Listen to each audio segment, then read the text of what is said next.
wa sahbihi la haula wala quwwata illa billah ma ba'du. Alhamdulillah puji syukur dari Allah Subhanahu wa taala. Kemudian salawat dan salam semoga selalu tercurah dan limpahkan kepada junjungan Nabi besar Muhammad Shallallahu alaihi wasallam serta keluarganya, para sahabatnya dan kita selaku umatnya semoga termasuk ke dalam golongan yang akan mendapatkan syafaat nanti di yaumil akhir. Amin Allahumma amin. Alhamdulillah, bagaimana kabarnya Bapak Ibu semuanya? Semoga dalam keadaan sehat walafiat ya. Momentum libur ini semoga menjadi momentum kita tidak libur, berarti belajar ilmu syar'i. Alhamdulillah di sini alhamdulillah hujan Ustaz. Di sana hujan nggak, Ustaz? Ya, hujan deras banget ini. Semoga ini menjadi bahan buat kita semua ya, menuntut ilmu dalam kondisi hujan. Doa-doa terbaik mari kita panjatkan. Baik, siapkan pena, siapkan catatan terbaiknya untuk Bapak Ibu semuanya. Insya Allah nanti kita akan mendapat ilmu yang bermanfaat, kemudian dapat kita amalkan di kemudian hari. Baik, kepada Ustaz Yusuf Sim, tempat dan waktu dipersilakan. Tafadhol Ustaz. Jadi, suara saya jelas nggak? Jelas, Ustaz. Jelas ya. Baik, Bismillahirrahmanirrahim. Assalamualaikum warahmatullahi wabarakatuh. Assalamualaikum Alhamdulillah, wassalatu wassalamu ala Rasulillah wa ala alihi wa ashabihi wa mawala. Allahumma salli ala Muhammadin ala alihi wa ashabihi ajma'in, amma ba'du. Rabbi shrah li sadri wa yassir li amri wa hlul 'uqdatam min lisani yafqahu qawli. Ya ma'allim Ibrahim wa Musa alimna wa ya mufahhim Sulaiman fahimna.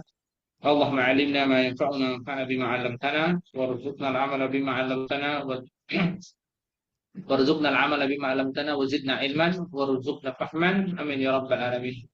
Segala puji dan syukur hanya milik Allah. Salawat dan salam senantiasa tercurahkan kepada baginda Nabi kita Muhammad sallallahu alaihi wasallam. Baik, apa kabar Bapak Ibu semuanya? Narakum bi khairin wa atamanna li wa lakum khairan katsira wa dawamastiha wal afiyah wassalam wal maghfirah wassadat. Semoga semua Bapak Ibu semuanya diberikan kebaikan, diberikan keistiqomahan, diberikan penjagaan dan perlindungan dari Allah Subhanahu wa taala. Allahumma amin ya rabbal alamin.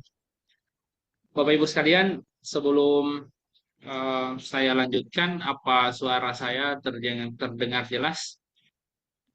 Jelas, Ustaz. Jelas ya. Soalnya ini hujan deras, ya khawatir suaranya nggak jelas gitu atau sinyalnya kurang. Mohon disampaikan lah ya kalau seandainya suaranya kurang jelas. Kita melanjutkan bahasan kita dari kitab At-Tadhif fi Adillati Matnil Ghayati wa Takrib.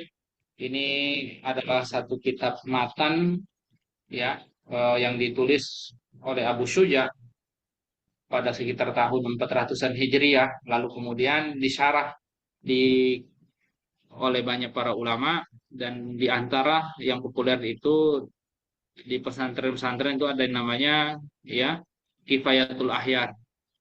Nah, oleh karenanya kitab ini sebenarnya adalah termasuk kitab paling utama dalam merujukan pembahasan fikih di mazhab Syafi'i.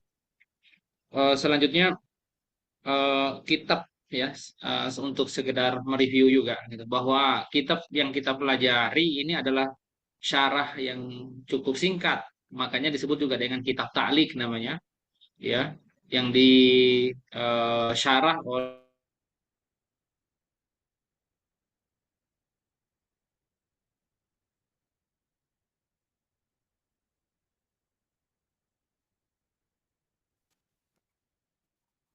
Masya Allah.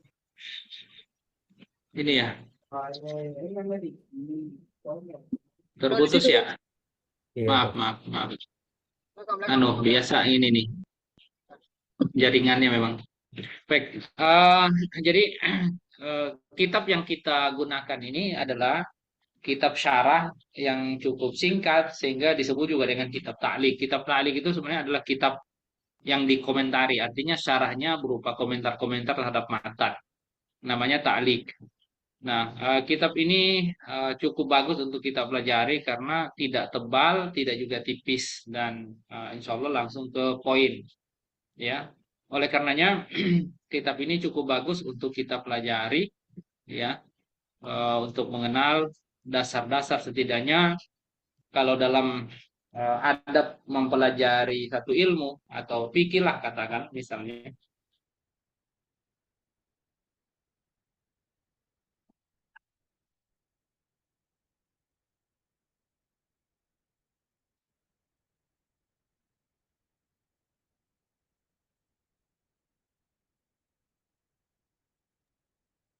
Betul, Chris ya. Gimana kalau Insya saya Allah. nampilin itunya, Ustaz? PDF-nya mungkin.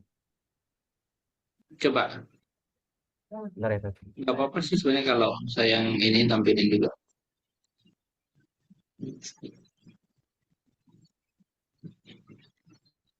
Gimana kalau saya nampilin PDF kitabnya untuk Ustaz? Bisa, antum tampilin. Bentar, Ustaz. Ya, coba dulu ya.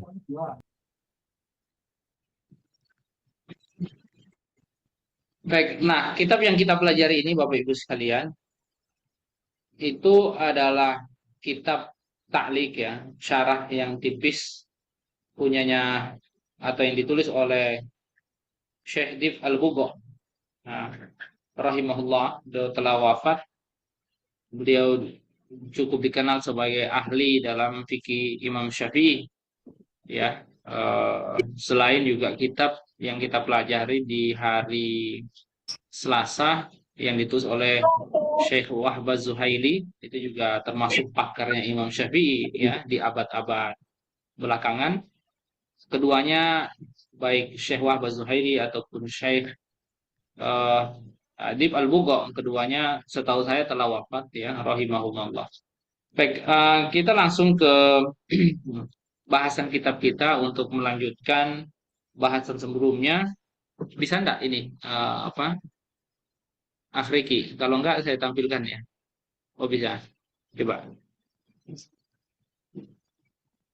Nah, ini oh antum kliknya sudah 3 kali itu ya. Atau gimana tuh ya? Yang post peserta Zoom-nya itu.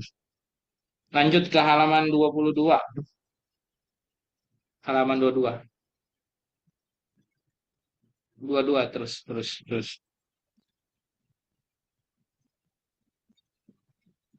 Coba agak besar coba. Digedein. Nah, 22 oke. Oh, atas ke atas yuk. Jangan ini jangan terlalu gede nanti. Nah, itu. Atas atas lagi. Nah, itu. Oke, cukup segitu dah. Atau coba gedein dikit lah. 24 coba. 24 agak besarin dikit. Nah, oke, udah cukup lah dikit. Baik. Jadi kita langsung ke poin bahasan kita ya Bapak Ibu sekalian. Eh Qala al-mu'allif rahimahullah, faslun walladhi yanqudul wudu'a sittatu asya'a. Jadi pasal tentang hal-hal yang membatalkan.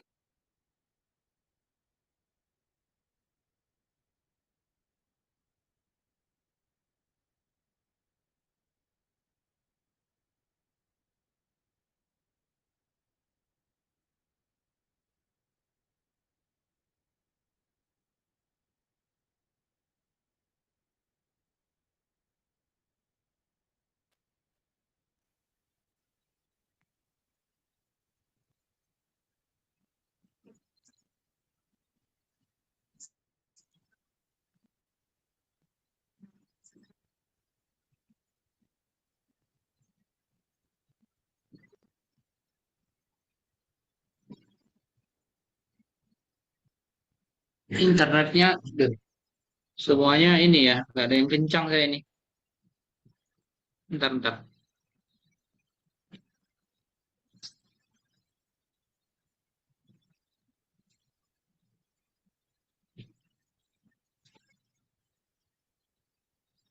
Baik, kita lanjutkan. Walladzi yanqudul wudu asitatu asya.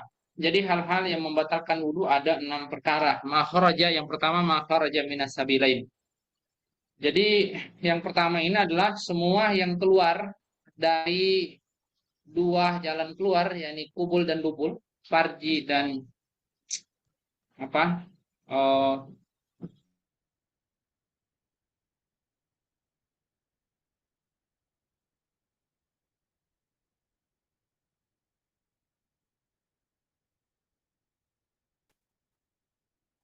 Allah. Oh, jadi gini ya. Nah, jadi Sinyal, sinyal Ustaz kurang. segala hal yang keluar dari dua jalan keluar, ya, kubul dan dubul, ya. Jadi yang menjadi tempat keluarnya air seni atau pipis dan juga buang air besar, ya, pup. Nah, semua yang keluar dari dua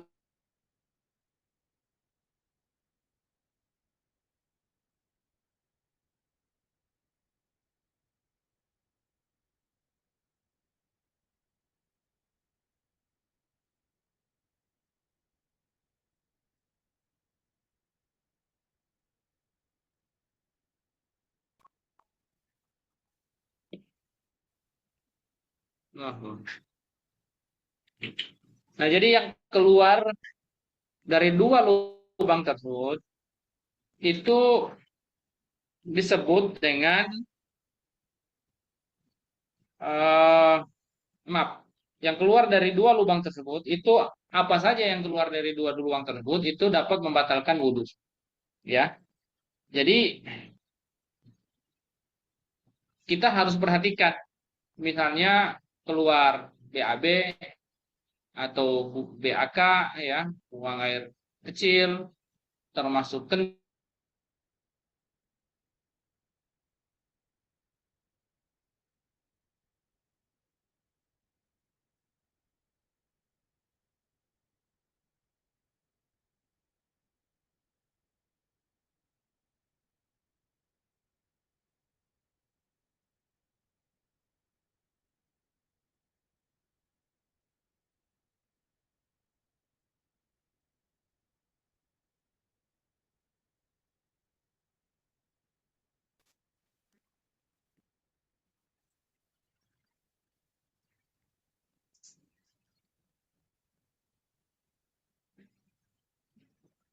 Baik. Nah, apapun yang keluar dari dua lubang tersebut, dari pantat, dari farji, itu dapat membatalkan wudhu. Ya, apapun itu, entah dia kotoran, air seni ataupun pup, ya. Jadi apapun sebenarnya. Bisa jadi misalnya seseorang ada treatment untuk mengeluarkan obat dan seterusnya, misalnya dari dubur atau apa dan seterusnya, itu dapat membatalkan wudhu. Maka apapun dia yang keluar dari kedua jalan keluar itu harus berwudhu karena dia telah berhadas, ya. Itu yang pertama. Yang kedua, yang membatalkan wudhu adalah wan naumu ala ghairi hayatil mutamakin, yaitu tidur dalam bentuk yang tidak mutamakin. Apa itu mutamakin? Jadi tidur yang mutamakin itu adalah tidur dalam keadaan duduk, bukan baringan, yang dimana dipastikan, mohon maaf, ya, lubang dubur itu tertutup. Jadi kalau dia tidurnya duduk, itu tertutup sama lantai, berarti duburnya tertutup namanya. Kalau yang seperti itu namanya hayatul mutamakin. Tapi kalau tidurnya baringan, itu disebut dengan goiri hayatil mutamakin. Maka kalau ada orang tidur dengan bentuk goiri hayatil mutamakin, di mana dipastikan bahwa pantat, maaf, lubang duburnya itu tidak menyentuh lantai, itu dipastikan, ya, kalau dia tidur mata tertutup, rumusnya itu kebuka. Artinya dugaan terkuatnya dia kentut. Oleh karenanya di mazhab Syafi'i istihadnya kalau ada orang tidur goir mutamakin, ya, dengan bentuk yang tadi sudah saya sampaikan, itu harus berwudu. Yang ketiga, Wa zawalul akli bisukrin au maradin. Hilangnya akal disebabkan karena mabuk atau karena sakit. Orang dengan kondisi yang seperti ini itu dinyatakan berhadas, berhadas kecil. Sehingga kalau ada orang yang tadinya berwudu suci, tiba-tiba kemudian dia mabuk, ya, mabuk, kemudian atau dia sakit, ya, itu dipastikan, ya, karena hilang akal tadi, dia harus berwudu kembali karena dinyatakan hadas kecil. Jadi itu harus berwudu kembali karena memang eh, dalam hadis, ya, dalam hadis Nabi Shallallahu Alaihi Wasallam mengatakan bahwa eh, tunggu, ini hadisnya yang tentang mabuk, ya. Tunggu, ini tentang mabuk, kok mutamakinnya di sini ya. Sebentar. Ya, hadisnya dari hadis Ali, wika usahi al ainan famanam falyatawaddo. Cuma hadis ini, ya, hadis ini kurang relevan dengan apa yang kita bahas. Karena yang kita bahas ini terkait tentang disebabkan hilang akal karena mabuk atau tertidur. Tetapi itu dikiaskan, ya, bisa sahih, bisa dianggap sahih karena dikiaskan sebagaimana kita ketahui ya bahwa bahwa yang namanya apa, hilang akal itu dalam hadis yang jelas itu tidur, ya. Kalau orang tidur saja dalam kasus yang tadi aja batal wudunya, bagaimana dengan hilang akal karena dia mabuk ataupun sakit? Kalau terkait tentang sakit itu ada hadisnya yang jelas, itu hadisnya Jabir bin Abdullah waktu itu. Tetapi dalam kasusnya Jabir, karena dia sakit pingsan, itu mandi dianggap mandi besar, nanti di penyebab yang membatalkan mandi, yang menyebabkan orang wajib mandi. Jadi penyebab hadas besar. Kalau ini kan hadas kecil, ya. Tapi itu nanti. Nah, tapi kalau zawalul akli bisukrin au maradin, ya, ini intinya hilang akal, ya, juga dikiaskan berdasarkan hadis terkait tentang tidur. Karena kata Nabi Sallallahu Alaihi Wasallam, wika usahi al ainan faman nama falyatawaddo. Kata Nabi Sallallahu Alaihi Wasallam bahwa penutupnya dubur, atau maaf, ya, wika usahi itu penutupnya dubur, itu adalah mata. Jadi faman nama falyatawaddo, barang siapa yang tertidur hendaklah dia berwudu.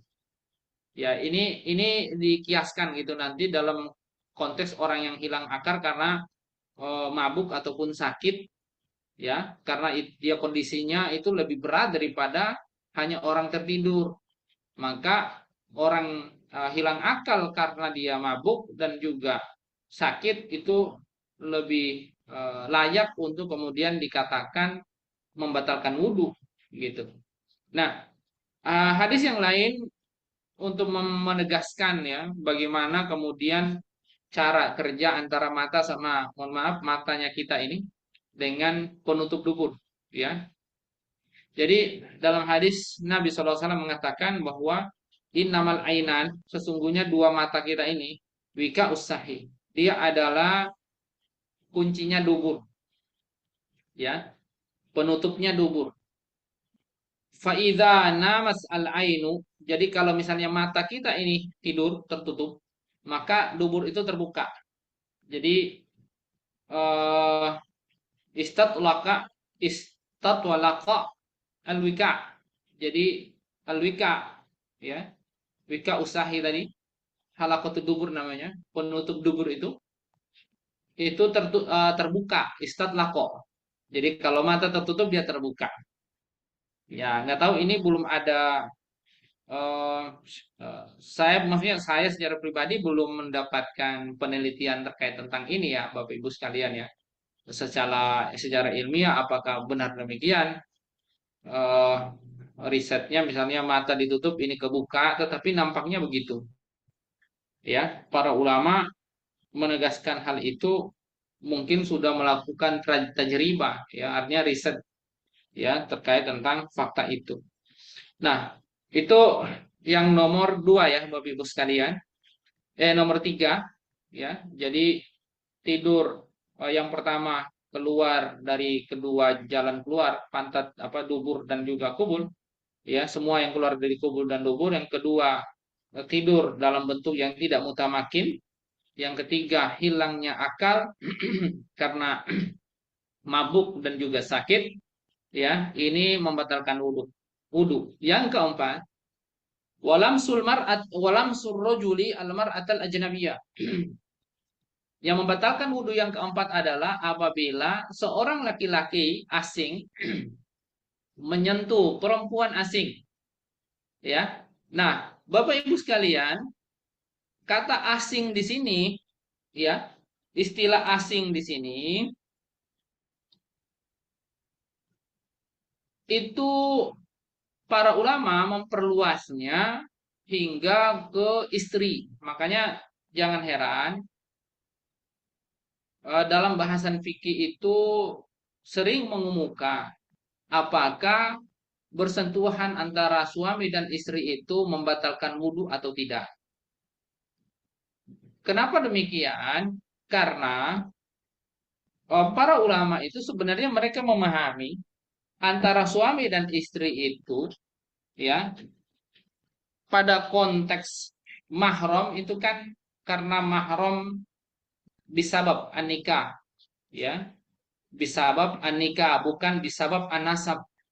Sementara yang dimaksud dengan eh, bab tentang menyentuh laki-laki asing menyentuh perempuan asing, jadi bab asing ini itu kasusnya adalah kasus nasab, sehingga membuat dia itu nggak asing.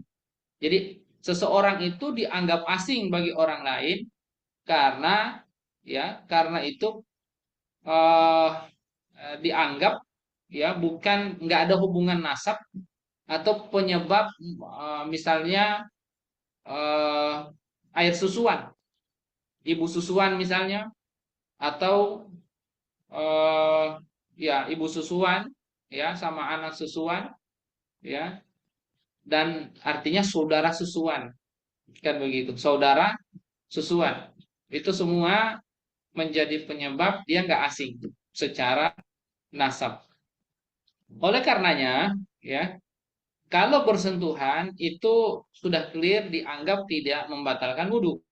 Nah, ini yang clearnya dulu ya, maksudnya yang tidak ada perbedaan pendapat gitu. Jadi yang menjadi perbedaan pendapat itu adalah kalau laki-laki asing menyentuh di sini adalah menyentuh kayak begini, bersentuhan kulit min ghairi ha'il, tanpa ada, ya, jadi kulit langsung kulit kayak gini nih, ya. Tapi kalau ada penghalang seperti ini Bapak Ibu sekalian, kayak gini nih, bersentuhan misalnya yang ini kulit, yang sini yang kita sentuh ada penghalang, itu juga dipahami tidak membatalkan wudhu walaupun bersentuhannya itu adalah dengan orang asing, dengan orang asing.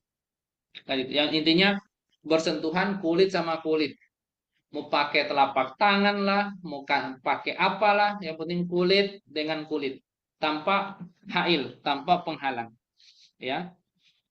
Hanya saja kemudian eh, karena persoalan ini adalah persoalan khilaf, ya, dasarnya dari mana itu karena, ya, berdasarkan firman Allah Subhanahu wa taala dalam surat Al-Maidah ayat 6, ya, Bapak Ibu sekalian. Jadi Allah Subhanahu wa taala berfirman dalam apa namanya? eh, dalam ayat ini, ya, ya ayyuhalladzina amanu, wahai orang-orang beriman, yang kemarin kita sudah bahas tentang wudhu, ya. Idza kumtum ilas sholati faghsilu wujuhakum wa aydiyakum ilal marafiqi wamsahu bi ru'usikum wa arjulakum ilal ka'bain. Wa in kuntum junuban wa in kuntum junuban fatahharu.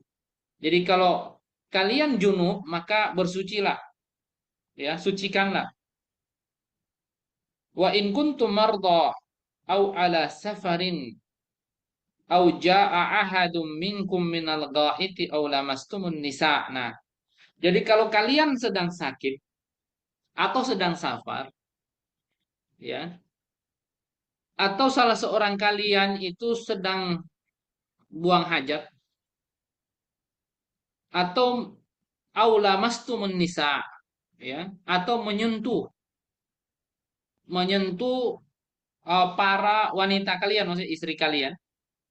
Falam taji'u ma'an fatayammamu, dan tidak mendapati air, ya, maka lakukanlah tayamum, ya, fatayammamu. Oke, bab tayamum nanti kita pending dulu karena nanti ada bahasannya. Yang saya ingin clearkan dulu, ayat ini topiknya meliputi hadas kecil dan hadas besar, karena di awalnya itu berbicara tentang wudhu, itu untuk mengangkat hadas kecil, ya, cara wudhunya dijelaskan, rukunnya dijelaskan, ya, dan ayat ini sudah kita bahas. Tetapi lalu langsung disambung dengan penyebab hadas besar, ya, wa in kuntum junuban fattoharu. Jadi kalau kalian junub maka bersucilah, ya. Fattoharu di sini untuk junub adalah, ya, fagtasilu, mandilah. Lalu wa in kuntum mardo au ala safarin au jaa ahadum minal ghaiti. Nah, kalau kita lihat di potongan ayat berikutnya, ini di surat Al-Maidah ayat 6, ya. Bapak Ibu bisa lihat di sini nggak ditampilin karena di sini tidak lengkap ayatnya yang ada di kitab ini. Tapi Ibu-ibu bisa merujuk, Bapak Ibu bisa merujuk Al-Qur'an langsung, ya, sambil saya jelasin. Biar kelihatan tuh ayatnya seperti apa.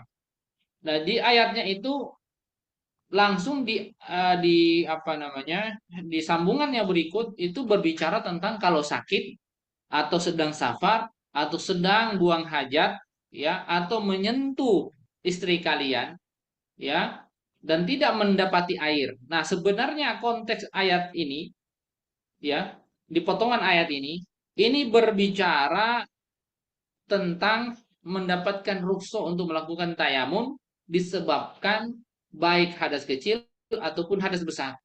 Jadi saya ingin ulangi bahwa konteks ayat ini, karena ayat ini tidak membedakan, tidak memisahkan antara hadas kecil, hadas besar, penyebabnya dan seterusnya, ya, karena seakan sama, makanya kita dapati di bab tayamum itu bahwa orang boleh melakukan tayamum untuk kasus mengangkat hadas kecil ataupun hadas besar. Siapa yang baru tahu persoalan ini seperti itu?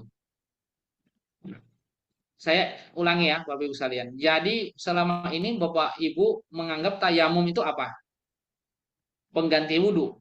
Begitu bukan? Iya, betul Ustaz. Pengganti wudhu saja Ustaz. Pengganti Saya wudhu juga kan? baru tahu. Wudhu itu kan Hmm. hadas untuk hadas kecil aja, ngangkat hadas kecil, Iya, ya. iya. Istilah pengganti wudhu saja itu sudah salah. Sudah salah. Yang kedua, pertanyaannya, kalau misalnya dibilang pengganti wudhu, berarti kalau misalnya orang eh, junub ya, tidak ketemu air, bisa nggak dia tayamum? Karena orang junub kan itu hadas besar. Hadas besar itu diangkatnya dengan cara mandi. Boleh nggak tayamum?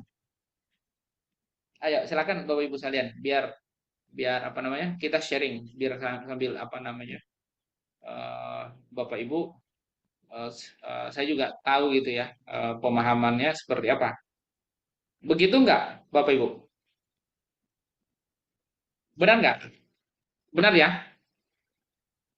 Kalau Iya, tidak salah benar kalau ya. ada sebesar mandi.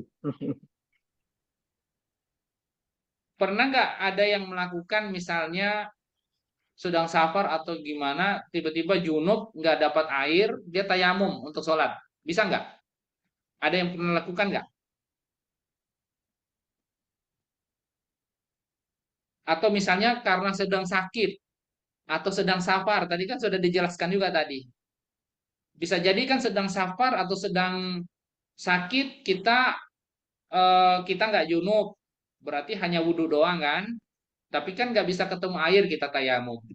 Atau sedang safar atau sedang sakit, tiba-tiba, mohon maaf, kita junub, keluar mani misalnya laki-laki, ya nggak bisa ketemu, nggak bisa pakai air juga misalnya, ya akhirnya tayamum. Ada yang pernah dalam kasus kayak gitu nggak, Bapak Ibu? Belum ada ya? Oke. Jadi ini nanti Belum. akan kita bahas di bab tayamum, itu nanti di depan, ya ada bab tayamum namanya, ya.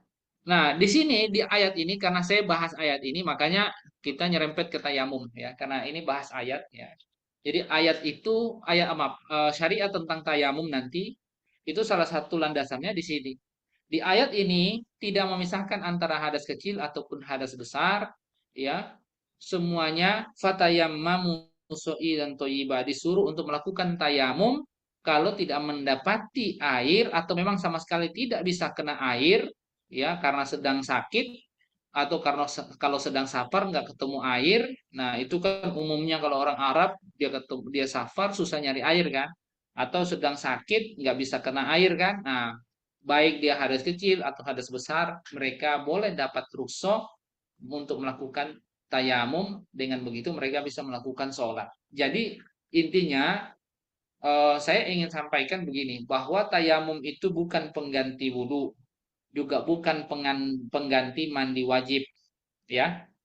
Tetapi tayamum itu adalah satu syariat, satu rukso, ya, kemudahan syariat yang sifatnya adalah kemudahan yang memudahkan seseorang yang tadinya junub atau ya hadas besar maksudnya, ataupun dia hadas kecil tapi karena tidak ketemu air atau tidak bisa kena air tetapi dia harus sholat. Jadi tayamum itu adalah untuk membolehkan dia melakukan ibadah, tapi bukan pengganti. Buktinya, kalau orang dia junub, ya tidak ketemu air, waktu sholat sudah masuk, dia tayamum, dia boleh sholat.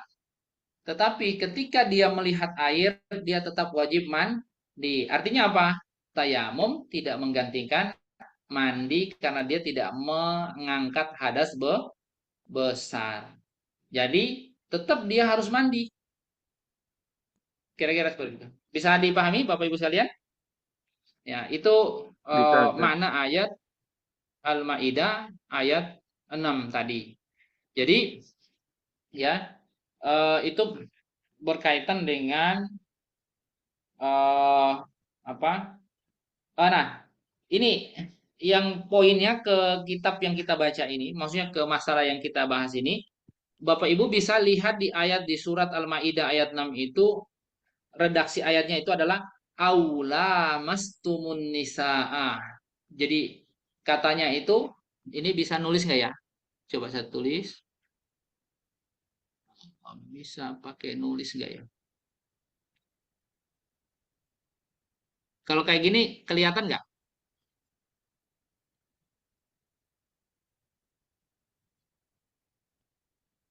Yang kayak gini kelihatan nggak? Kelihatan Ustaz. Oke. Nah, ini yang saya tulis ini ya, eh bisa dilihat ya, bisa Bapak Ibu lihat. Maaf, ini hilang ini gimana nih? Oh gitu. Jadi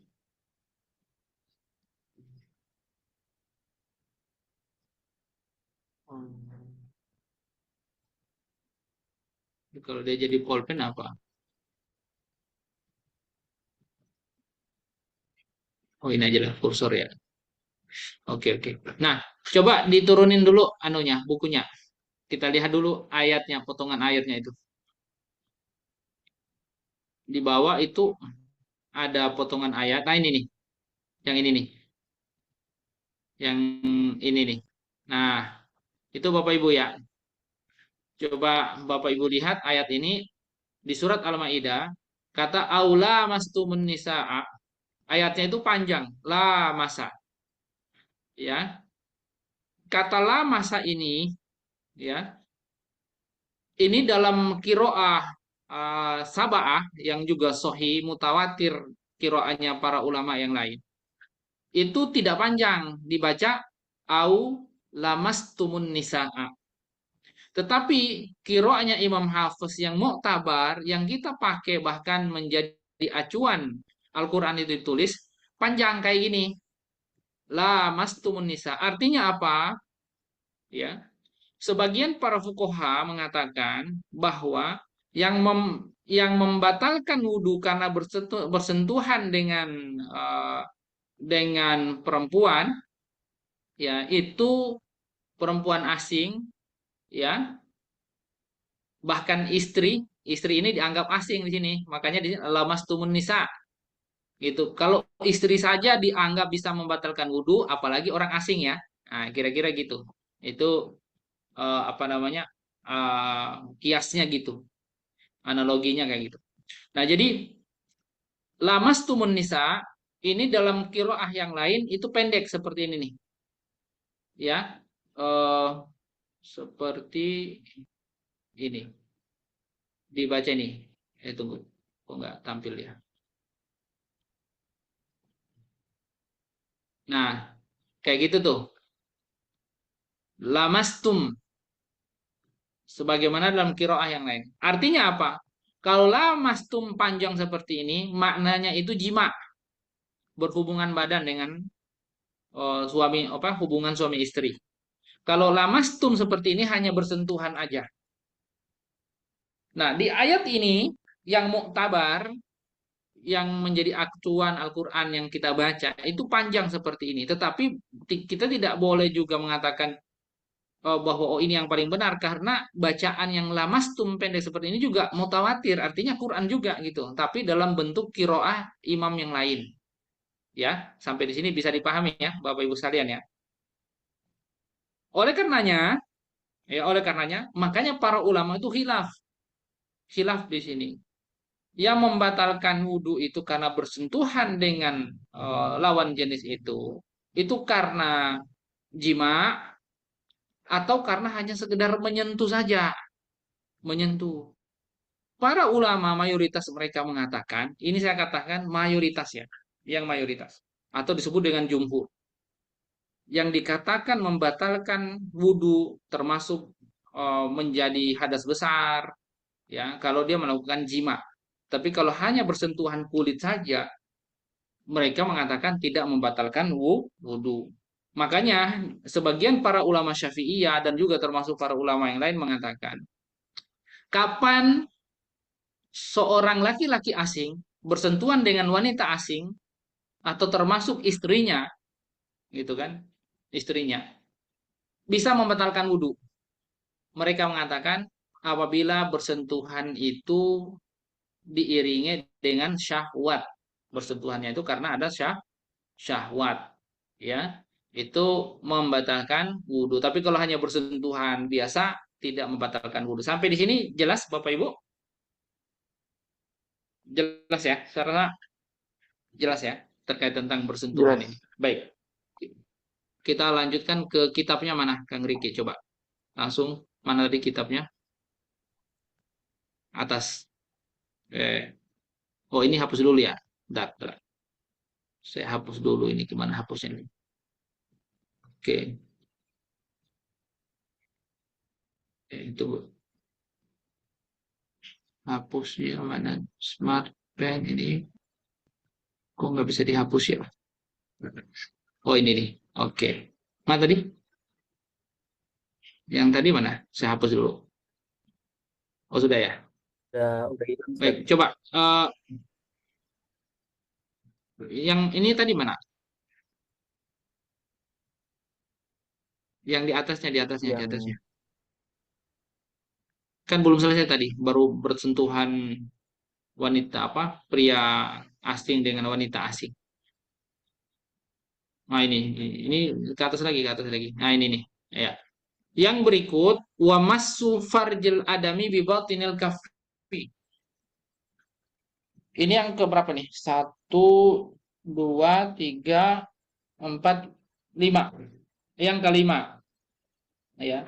Yang kelima yang membatalkan wudhu adalah menyentuh kemaluan adami manusia, ya, menyentuh kemaluan adami manusia. Mau kemaluan sendiri, kemaluan orang itu membatalkan wudhu.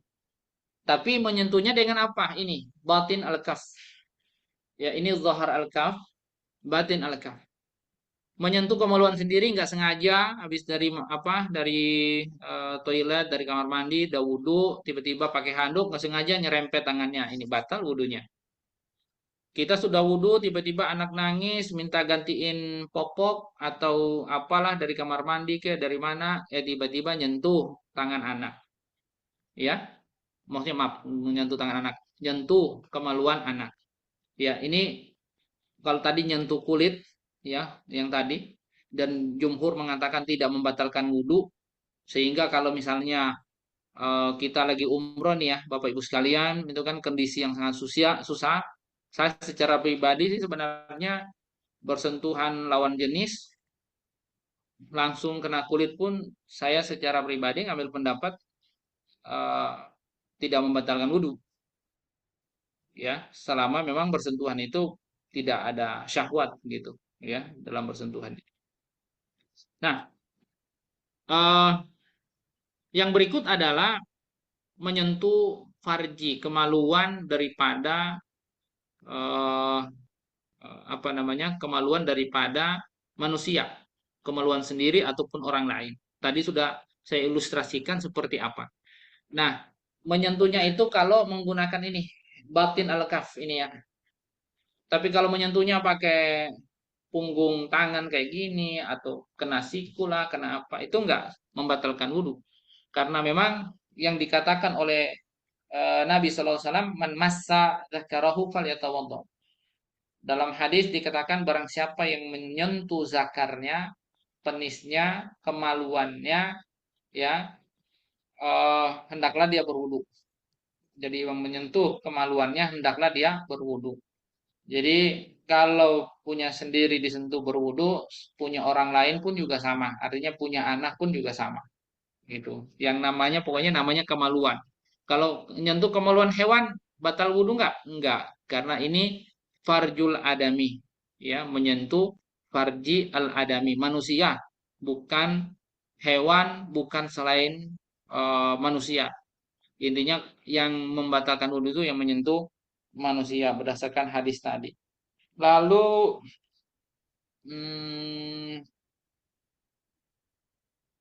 yang berikutnya, ya, wa masu halaqati duburihi alal jadid. Dalam pendapat mazhab Syafi'i kan ada yang fatwa dia yang lama, hasil istihad yang lama, ada hasil istihad beliau yang baru. Yang lama itu waktu di Irak, yang baru itu di Mesir. Ya, makanya dikenal dengan qaulul qadim sama qaulul jadidnya. Di sini disebutkan bahwa wa masu halaqati duburihi alal jadid ini adalah pendapat beliau yang baru, ya, bahwa membatalkan wudhu apabila seseorang dia menyentuh apa tuh tadi yang saya bilang halaqatu dubur, mata dubur ya, mata dubur, ya. Dubur itu kan ada yang tadi saat kita bahas tadi. Nah, ya, penguncinya mata dubur namanya itu, ya. Nah, itu kalau disentuh pakai jari misalnya, ya kan? Karena jari ini bagian daripada batin al-kaf, maka itu juga termasuk membatalkan wudhu. Kenapa bisa membatalkan wudhu? Karena, ya, dubur maupun kubul itu masuk kategori kemaluan juga, ya, disebut dengan kemaluan. Makanya eh, sudah biasa dalam fikih, ya, bahwa kubul, dubur itu disebut juga kemaluan. Seperti itu. Oleh karenanya eh, dikatakan itu membatalkan wudhu. Ya, hadisnya sama. Jadi dia dikias aja karena hadisnya itu disebutkan man massa zakarahu ya fala yusolli hatta yatawaddo atau man massa zakarahu fal yatawaddo. Jadi barang siapa yang menyentuh kemaluannya janganlah sholat hingga kemudian dia berwudu. Ya, kira-kira seperti itu ya, Bapak Ibu sekalian. Jadi kalau dulu pendapat Imam Syafi'i yang lama tidak membatalkan wudhu, tetapi pendapat Imam Syafi'i yang kedua saat dia berada di Mesir yang terbaru artinya membatalkan wudhu. Baik, sampai di sini ada yang mau di-sharing, ditanyakan Bapak Ibu sekalian sebelum kita membahas tentang hal-hal yang mewajibkan mandi. Silakan Bapak Ibu, ada yang mau ditanyakan, mau di-sharing?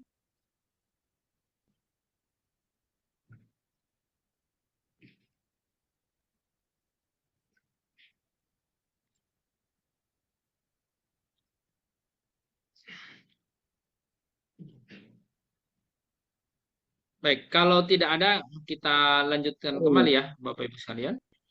Masih tetap nyimak ya, insya Allah. Insya Allah, Yang Ustaz. berikutnya, faslun walladhi yujibul ghusla sittatu asya'a. Nah, sekarang adalah hal-hal yang mewajibkan mandi. Orang itu wajib mandi itu karena penyebabnya apa? Karena dia kena hadas besar atau dalam kondisi berhadas besar, maka dia wajib mandi. Ya, mungkin banyak orang sudah tahu lah karena ini persoalan yang populer juga gitu ya. Jadi banyak orang mungkin sudah tahu, tapi ini sekedar untuk mereview aja dan menambah kuat ingatan kita ya terkait tentang eh, fikih hadas besar.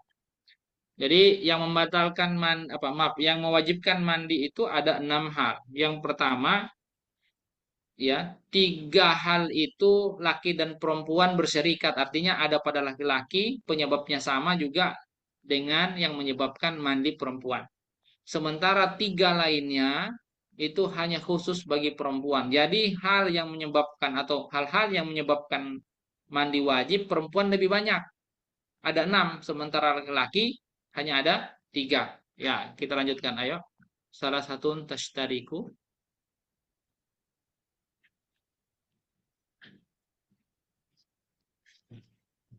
Nah, lanjutnya ini dia. Jadi salah satu tashtariku fi harijal wan nisa.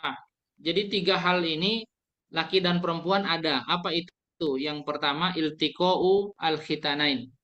Bertemunya 2 kemaluan. Artinya ini kalau terjadi yang namanya hubungan suami istri atau bukan hubungan suami istri, intinya 2 kemaluan bertemu, ya. Dan yang dimaksud dan khitanain ini adalah 2 kemaluan ketemu laki perempuan, bukan yang sama jenis. Kalau sama jenis tidak termasuk, ya, karena memang tidak ada logikanya, tidak ada bahasan fikihnya itu 2 kemaluan sama jenis ketemu, gitu kan. Jadi LGBT itu nggak masuk akal gitu, maksudnya secara ini nggak ada fikihnya gitu, ya karena hadis-hadis yang berkaitan dengan iltiko al khitanain itu dipahami adalah bertemunya 2 kemaluan laki dan perempuan, ya entah istrinya atau bukan. Nah, waliyadzubillah ya, jangan sampai terjebak pada dosa ya. Jadi eh, ini kasusnya adalah suami istri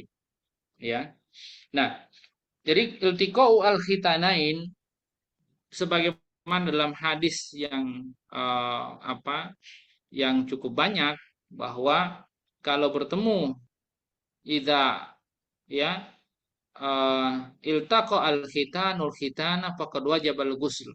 Jadi kalau bertemu khitan laki dan khitan perempuan atau sebaliknya, ya, khitan itu maksudnya apa Bapak Ibu sekalian? Khitan itu maksudnya kelamin ya, alat kelamin. Tetapi itulah kesopanannya apa ya, kalau kita bilang pemilihan redaksi yang disampaikan oleh baginda Nabi SAW bahwa dalam hadis itu idzal taqa al khitanul khitana, jika khitan bertemu dengan khitan, artinya eh, alat kelamin laki bertemu dengan alat kelamin perempuan, ya faqad wajibal ghusl, telah wajib mandi. Dan di sini juga ada faedah yang ingin saya sampaikan bahwa memang pada dasarnya sudah ma'ruf dalam tradisi Islam laki ataupun perempuan itu dikhitan. Sampai sini paham ya? Berarti karena Nabi juga menyebutkan tentang perempuan dikhitan. Cuma khitan itu bagi laki wajib, tapi bagi perempuan mubah-mubah saja. Ada yang bilang sunnah, tetapi bagi saya tidak sampai sunnah karena tidak ada hadis yang menegaskan khususnya perempuan gitu ya, khususnya perempuan yang menjadi indikator bahwa bagi perempuan itu sampai sunnah apalagi wajib itu nggak ada. Sebagai maksudnya sebagai eh, apa orang yang paham bagaimana fikih itu dilahirkan di istinbat gitu kan. Kita melihat dalil, salah satunya melihat dalil. Nah, sampai saat ini kita tidak menemukan nih, saya tidak menemukan dalil yang ini bisa dijadikan sebagai indikator mengangkat hukum itu statusnya menjadi sunnah, apalagi wajib. Sunnah aja kagak. Ya, jadi hukumnya mubah saja. Kalau dilakukan silakan. Tapi yang wajib itu laki-laki. Itu tidak ada, tidak dipungkiri. Ya, tapi kalau perempuan mubah saja. Wallahu a'lam bishawab. Mungkin ada khilaf di antara para ulama, tapi tidak ada yang sampai mengatakan wajib. Ya, paling tinggi mereka mengatakan sunnah, tetapi bagi saya sunnah itu terlalu berat ya. Maksudnya terlalu tinggi gitu. Karena tidak ada dalil yang bisa dijadikan sebagai indikator sunnah.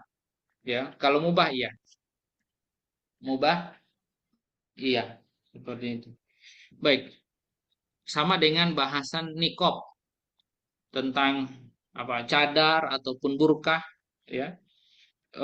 Itu juga sama, tidak ada dalil ya yang sampai apalagi mewajibkan tentang itu, ya, bahkan sampai kategori sunnah, ya, sehingga kemudian fikihnya secara fikih dia kasusnya mubah saja, ya, mubah saja.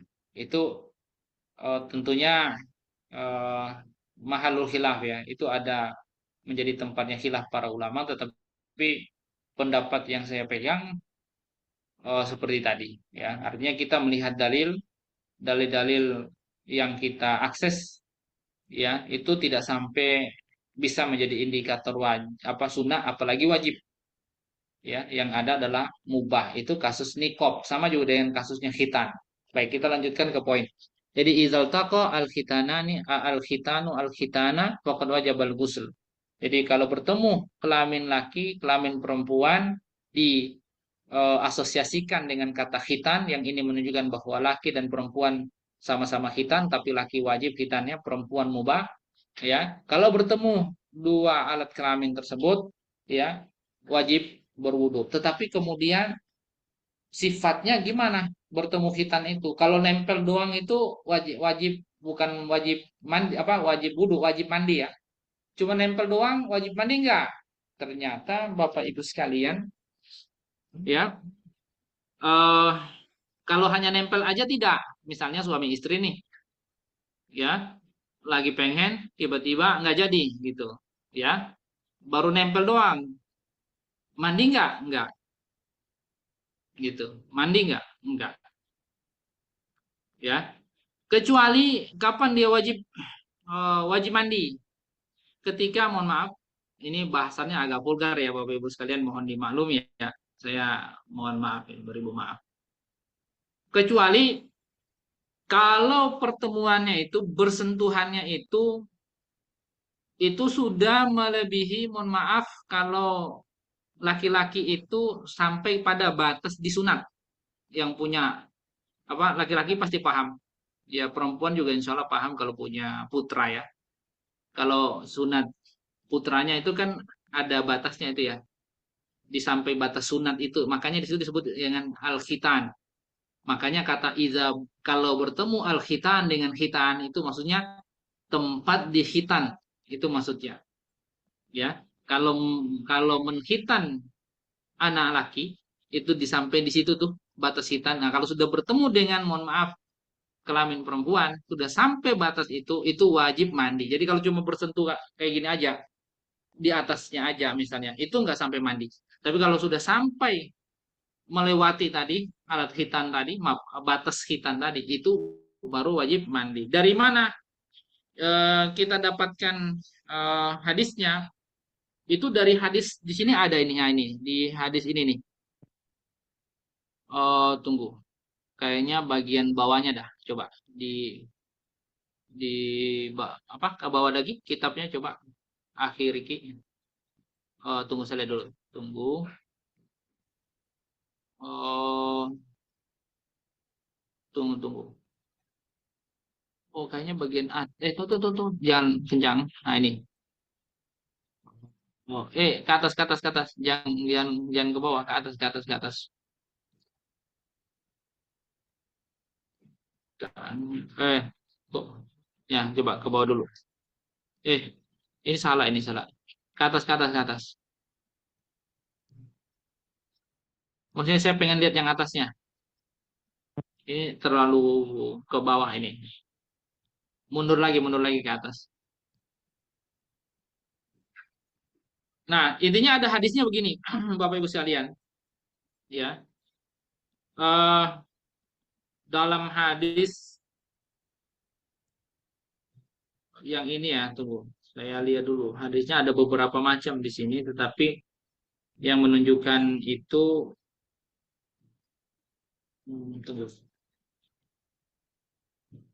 Nah, ini hadis dari Imam At-Tirmidzi dan hadis ini hadis sahih.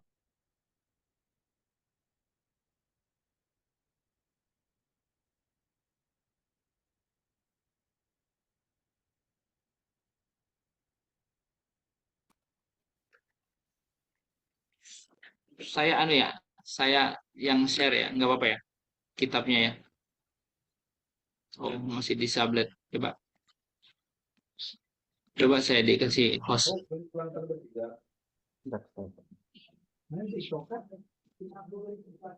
Jadikan saya host coba.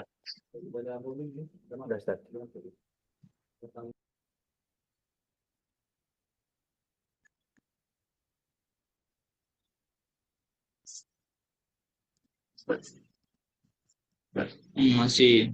Nah, jadi dalam hadis itu kan dikatakan iza jawazal khitanul khitana, ya. Faqad wajabal ghusl. Jadi kalau bertemu, ya, kalau maaf, kalau khitan telah melewati khitan, nah itu dia. Jadi khitan melewati khitan, jawaza. Jadi Nabi itu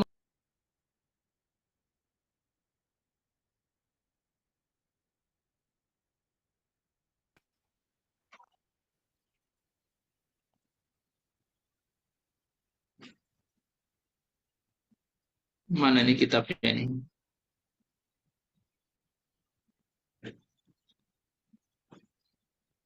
Oh,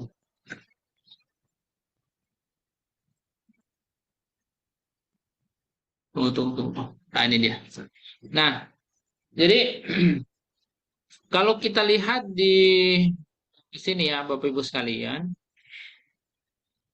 di kitab ini, tuh di bagian sini hadis Tirmizi nih.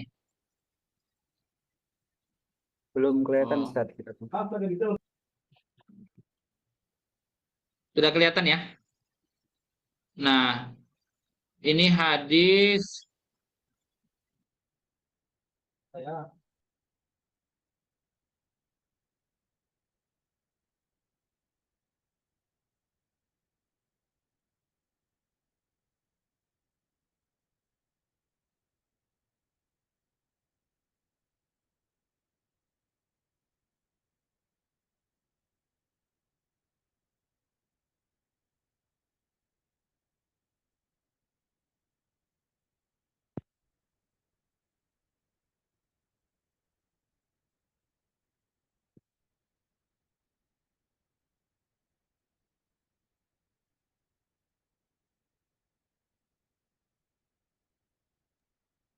Assalamualaikum Ustaz.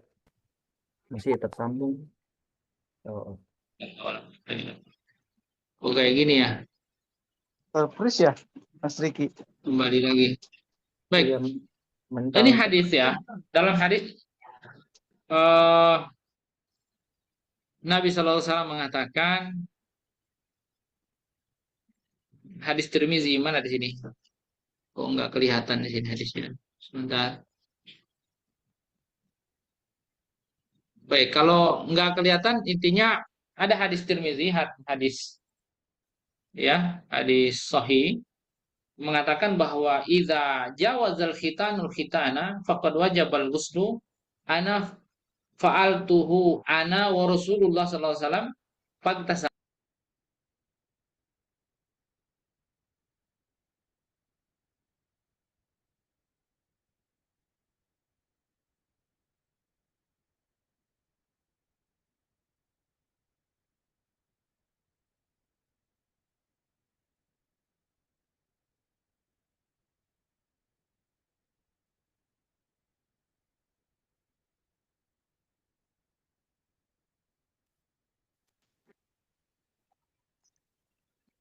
Masya Allah. Nah, dalam hadis Nabi SAW mengatakan, hadis Tirmizi ya dari Aisyah radhiyallahu anha, bahwa idza jawazal khitanul khitana faqad wajabal ghuslu ya fa'altuhu ana wa Rasulullah sallallahu alaihi wasallam fagtasalna.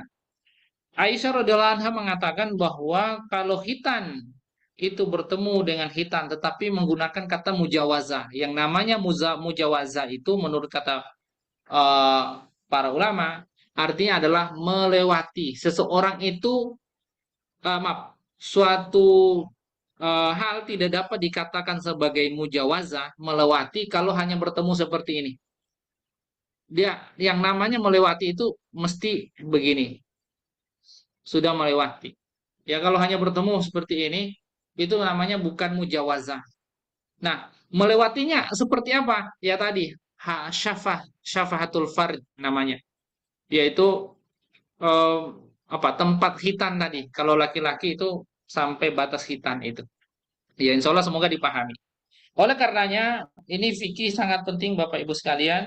Jadi kita jadi tahu ya kalau bertemu khitan dengan khitan wajib mandi. Ya, sekalipun eh ya itu satu, itu jelas. Kemudian yang kedua adalah inzalul mani, keluar mani. Ya, mau karena disebabkan setelah hubungan suami istri atau karena syahwat aja, em, ya lihat sesuatu yang menarik, muncul syahwat, ya atau sebab yang lainnya, mungkin ada juga yang sebab karena sakit, kecapean, keluar mandi ada ya berarti. Nah, intinya keluar mani wajib mandi ya karena memang Nabi SAW mengatakan innamal ma'u minal ma', ya jadi bahwa air itu dari air maksudnya karena sekedar bimujarrad khurujil mani wajib alaihil ghusl. Al ghusl itu bil ma'. Jadi hanya sekedar keluar mani dia tetap wajib mandi ya. Sekalipun hanya sekedar keluar mani dan mandi itu dengan air ya, wajib mandi. Jadi itu satu. Atau dalam hadis yang lain Nabi SAW mengatakan minal madzi al wudu wa minal mani al guslu. Kalau madzi nanti akan saya bahas nanti, air yang keluar dari laki-laki itu ada tiga kurang lebih atau ada empat lah kalau tambah misalnya eh,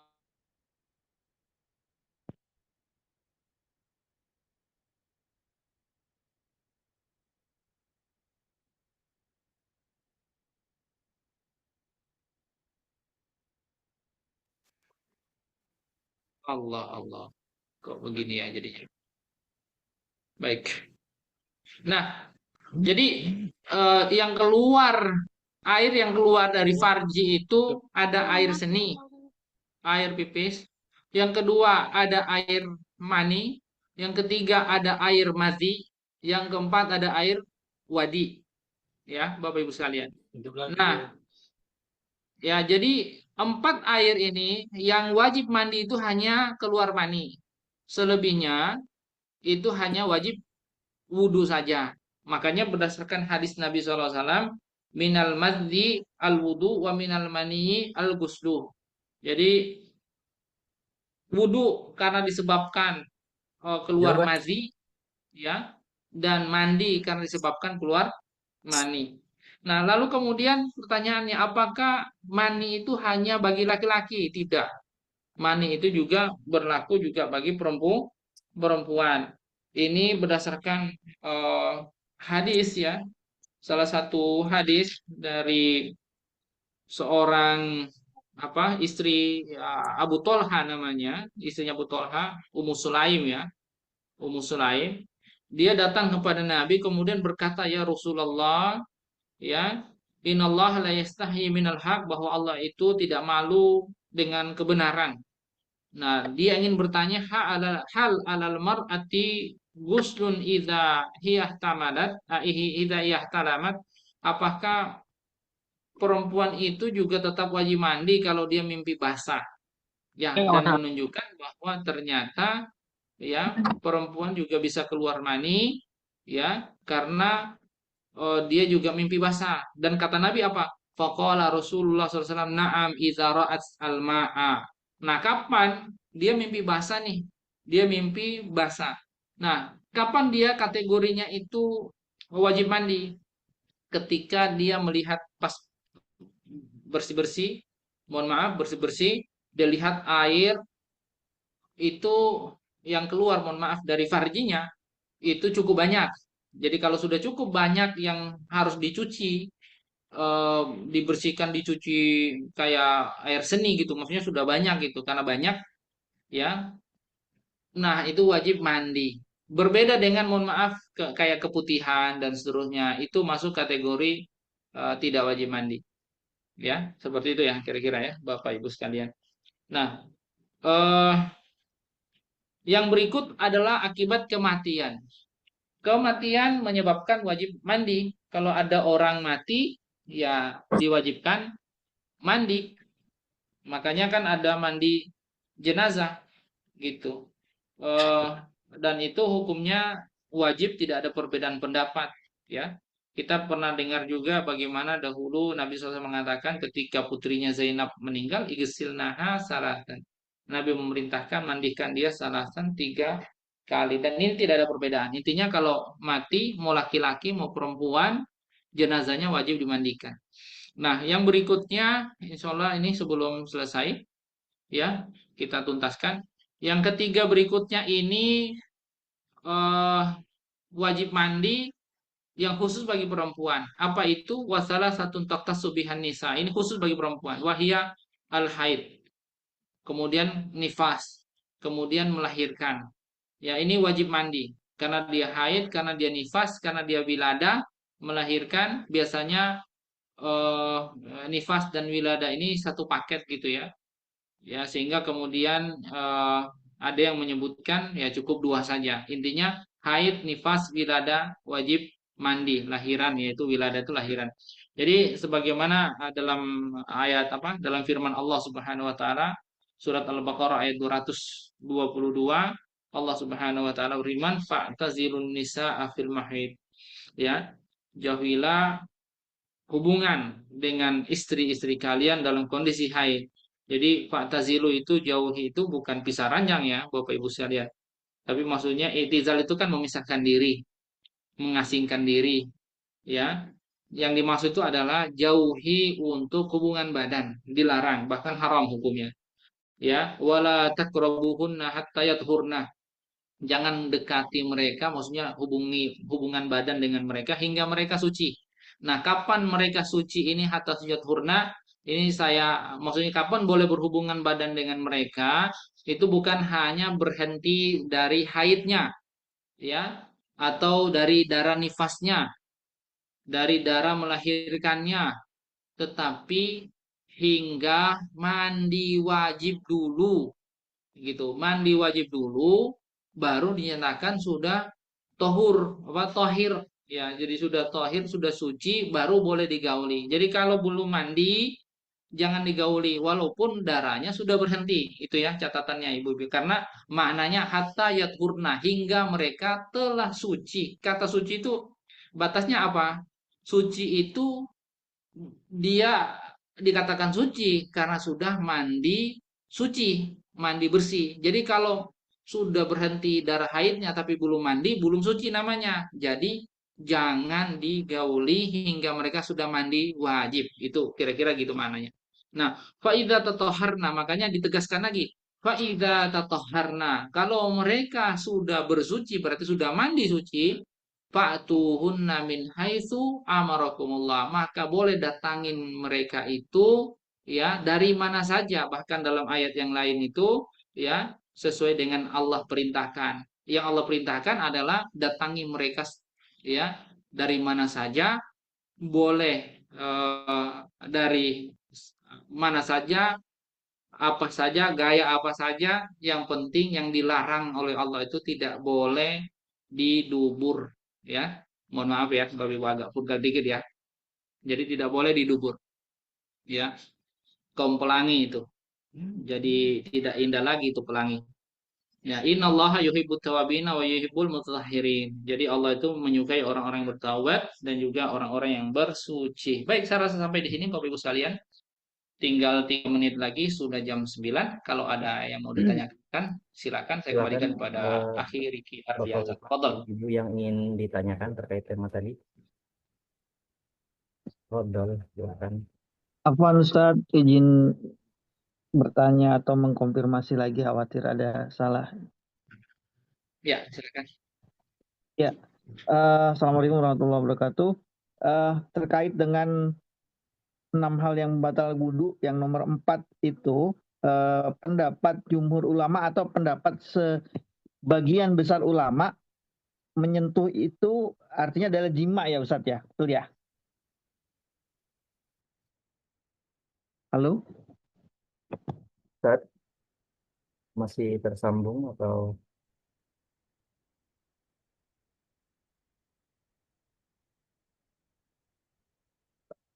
putus semua? Maaf, ini tadi tiba-tiba putus. Iya. Tadi bertanya tentang apa ya? Tentang Yang menyentuh lawan yang jenis ya? iya betul. Itu memang ada khilafiyah Ustadz ya antara sebagian ulama dan sebagian besar ulama. Tetapi kalau yang jumhur ulama, sebagian besar ulama menyentuh itu artinya adalah jima ya Ustadz ya. Bukan menyentuh biasa gitu ya. Menyentuh biasa itu dalam arti bersentuhan gitu ya. Ya. Nah, itu kalau dengan Jadi gini, ya, ya. saya jelasin ya. Nah, jadi gini, Iya, baik Ustadz. semoga suara saya masih jelas. Jadi, saya mulai dari kenapa para ulama itu berbeda pendapat, ya.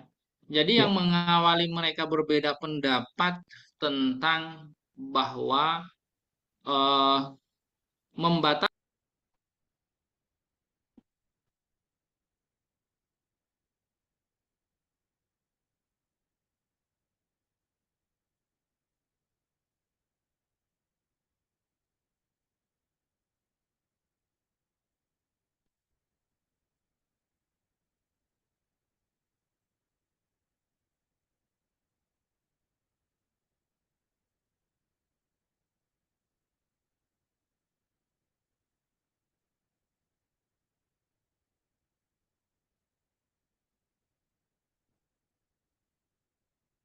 Hilang lagi ya Ustadz ya.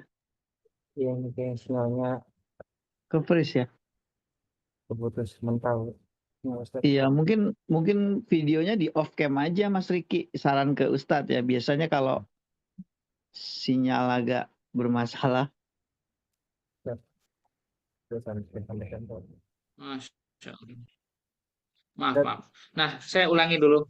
Jadi, eh yang memicu perbedaan para ulama itu mereka beda dalam menghukumi bersentuhan ya antara laki-laki dan perempuan lawan jenis itu, apakah membatalkan wudhu atau tidak, ya membatalkan wudhu atau tidak, itu karena ayat dalam Al-Quran di surat Al-Maidah ayat 6.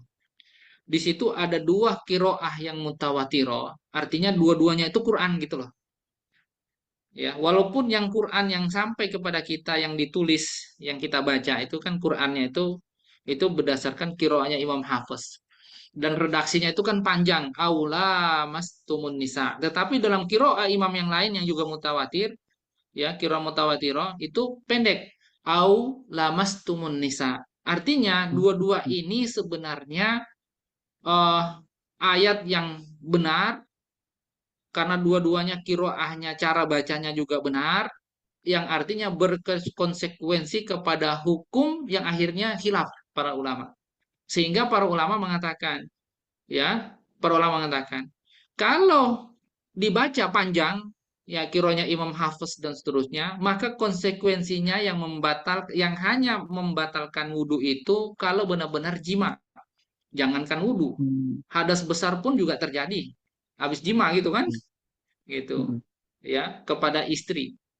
Karena eh, ya seperti itulah.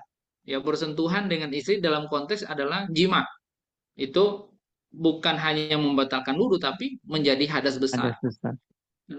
Lalu kemudian para ulama yang membaca dengan kiroah au lamas tumunisa pendek, berarti ini maknanya hanya bersentuhan. Bahkan nisa di situ kan maknanya istri, bukan perempuan lain sebenarnya. Adapun perempuan asing yang lain itu dia dikiaskan kepada Anisa yang maknanya istri di situ, sehingga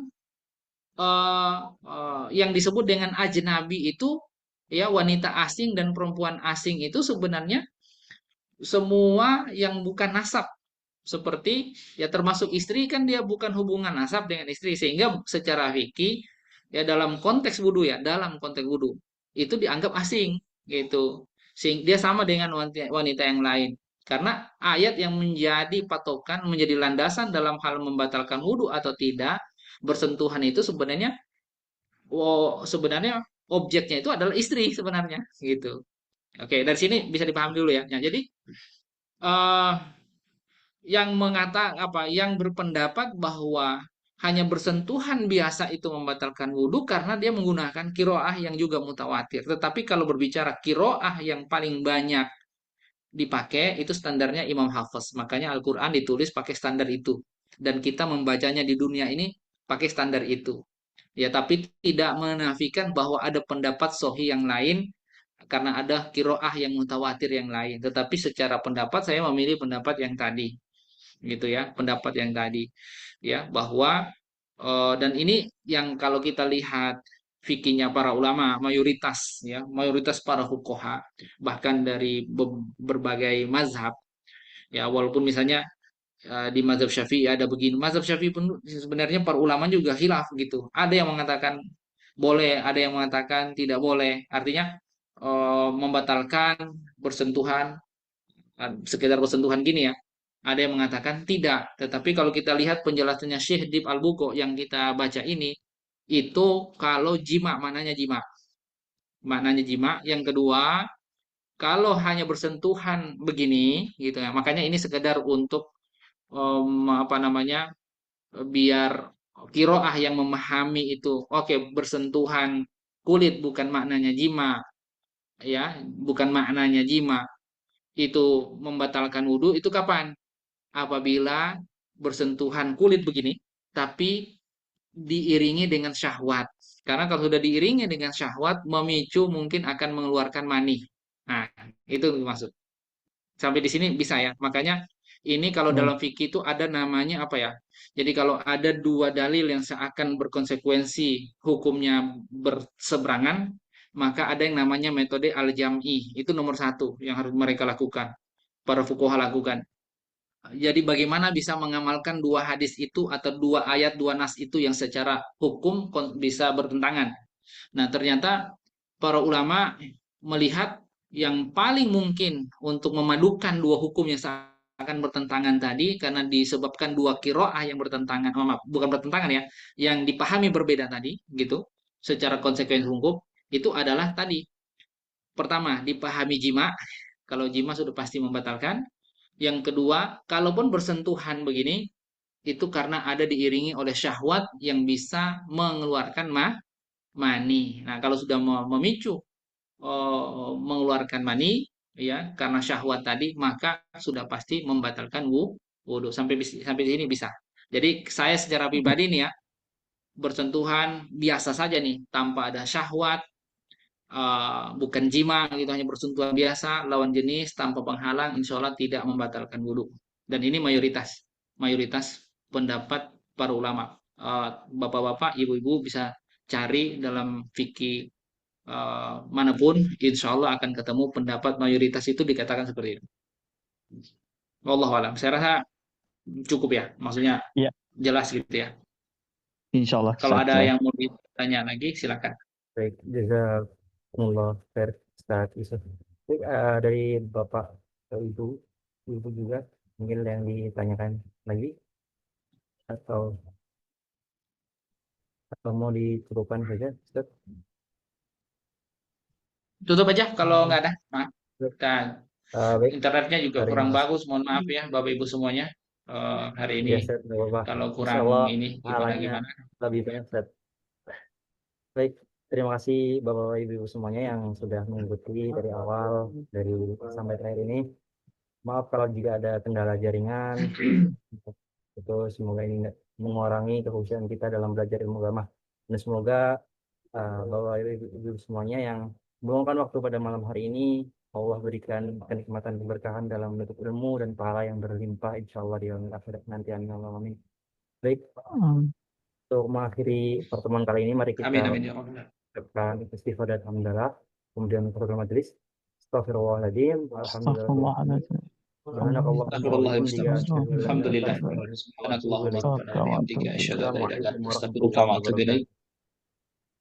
Waalaikumsalam warahmatullahi wabarakatuh. Terima kasih Bapak Ibu semuanya ya, semoga bermanfaat ilmunya. Saya izin pamit semuanya ya. Assalamualaikum. Waalaikumsalam warahmatullahi wabarakatuh.